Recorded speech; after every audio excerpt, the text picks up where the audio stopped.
मुंबई में रहता था, वहां पे काम करता था, और वहां पे जिस तरह से बिहारियों के साथ बर्ताव होता था, जिस तरह से उन्हें अपमानित किया जाता था,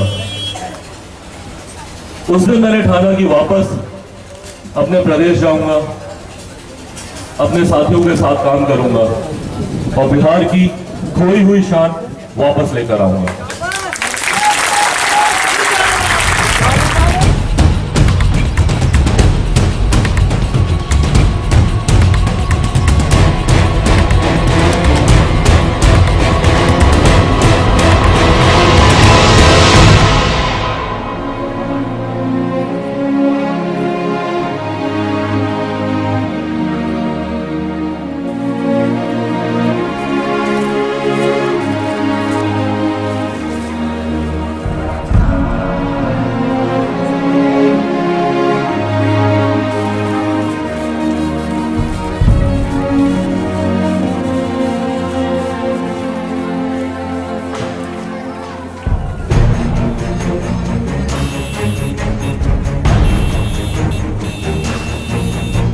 के साथ अगर आगे आएंगे, एकजुट होंगे, तो ना सिर्फ हम लोग बिहार की बल्कि पूरे देश की तकदीर बदल देंगे।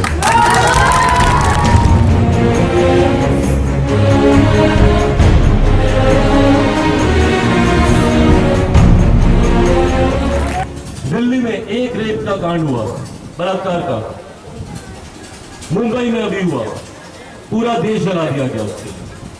बिहार में हर रोज इस तरह की वारदातें होती हैं, हर रोज इस तरह की घटना होती है। क्या करते हैं हमारे मुख्यमंत्री? कुछ नहीं। मुंबई में मैं रहता हूं, वहां पे मैं काम करता था।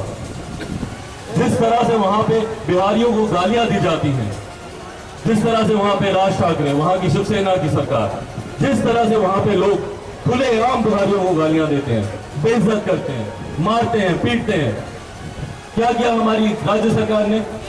कुछ नहीं।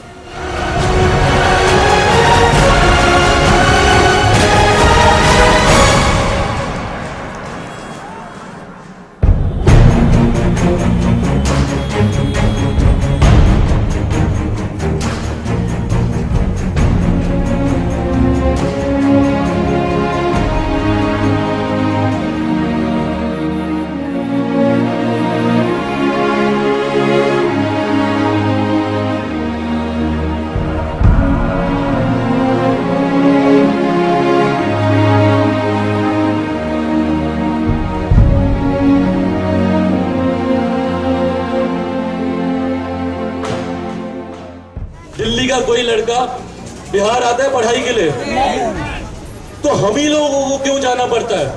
देश तो एक ही है, तो ये अलग अलग नीतियां क्यों? एक प्रदेश इतनी तरक्की करता है और दूसरा प्रदेश इतना पिछड़ा रह जाता है।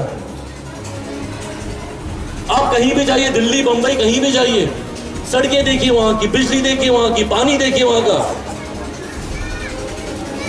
हम लोगों के पास क्या है? अभी भी हम लोग उन्हीं मुद्दों पे लड़ रहे हैं जो आजादी के वक्त थे, 50, 60, 70 साल पुराने। वही हमें बिजली चाहिए, वही पानी चाहिए, वही सड़क चाहिए, वही टूटे फूटे घर, वही मकान की हमारी जरूरत है। तो कब तक हम मांगते रहेंगे और कब तक ये सरकार सोती रहेगी? 8 सालों में आप देखिए जितना विकास हुआ है बाकी के प्रदेशों में, कितना विकास हुआ है, जिस तरह से आधुनिकीकरण हुआ है, जिस तरह से तकनीकीकरण हुआ है, नई नई तकनीकें आई हैं, बाकी के प्रदेश कहां से कहां बढ़े जा रहे हैं। और हम लोग, हमारी राज्य सरकार हमें किस चीज में भटका रही है? कोई जात पात धर्म मजहब, उलझे रहो भैया उसी में। सबको वोट बैंक बना के रखा है। थोड़ी सी उनके वोट बैंक में कोई सेंध लगती है तो पिछड़ा से अति पिछड़ा बना दो, दलित को महादलित बना दो, बांटो और बांटो,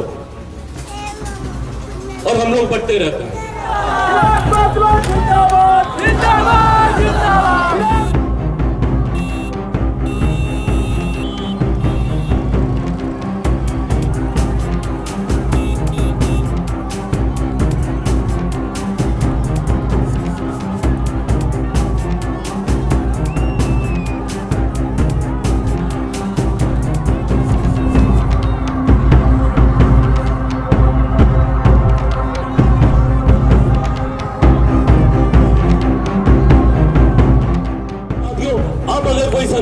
जात पात धर्म मजहब के नाम पर तोड़ने की कोशिश करें, तो खास तौर पे मैं अपने युवा साथियों से कहना चाहता हूं कि वो एकजुट हो, उसके विरुद्ध में आवाज उठाएं और उसके बाद देखिएगा आने वाले समय में हम किसी से हक नहीं मांगेंगे, हम अपनी तकदीर खुद लिखेंगे।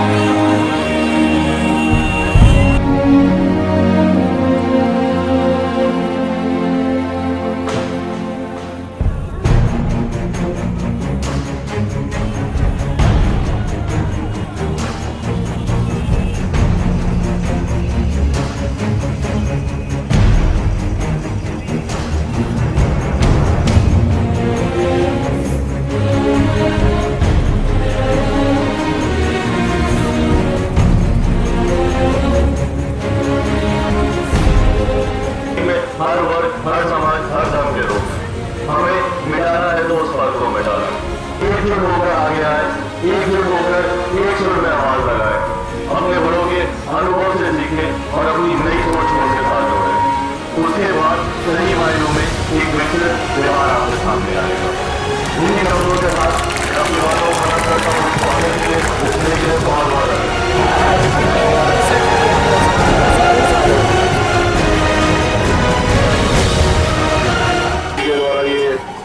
आयोजन था, इसके लिए बुलाने के लिए, इसमें स्वागत के लिए मैं एक बार फिर से सबका बहुत बहुत धन्यवाद करता हूँ। बहुत बहुत धन्यवाद।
बहुत नेता देखे, बहुत नीतियां देखी उनकी, पर कमी रही तो नीयत की।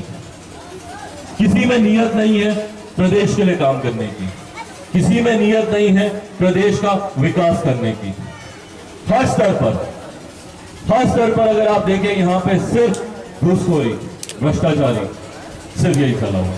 जितने मेरे तमाम युवा साथी हैं, क्योंकि 60% है बिहार में, 60%, ये अगर एकजुट हो जाए, ये अगर एकजुट होकर एक सुर में एक आवाज उठाए, तो हम प्रदेश का, हम देश को भी बदल देंगे साथियों। करके स्वागत करिए।